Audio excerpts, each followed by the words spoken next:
Unplugged, brought to you by Appliance Discounters. This election has many people wondering why it's so hard for us to vote and get the results in a timely way. Our Doug Vaughn thinks maybe it's time to find a better way to cast our votes. Here's this week's Doug Unplugged. Maybe someday we'll all be able to just pick up our cell phones and go to a website and cast our votes that way. Have them counted instantly. Wouldn't that be convenient? They vote that way now on American Idol, and they can count millions of votes in a commercial break. Can't do that with elections, I suppose. There's always the worry about hackers getting in there and changing things. So until somebody figures out how to make voting easier, we'll just continue to snail mail ballots or line up during a pandemic in any kind of weather and maybe wait a couple of hours to cast our ballots.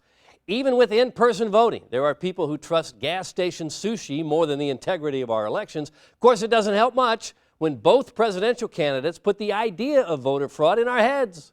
The election is rigged. It's rigged like you've never seen before.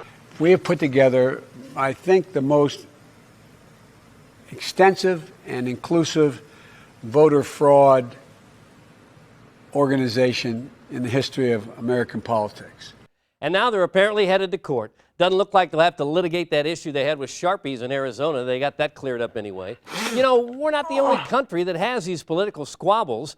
And at least our politicians don't punch each other. That's not always the case elsewhere. In Japan, they'll go full battle royal when there's a dispute. Same thing in Turkey. You could get cold cocked over there. They'll throw a couch at you in Nepal, set off smoke bombs in Kosovo, physically drag you away from the mic in Ukraine. So with this political battle going on in our country, doesn't it help to know the rest of the world is even crazier than we are? No, it does not. It doesn't help. It doesn't help in the least bit. It just does not help.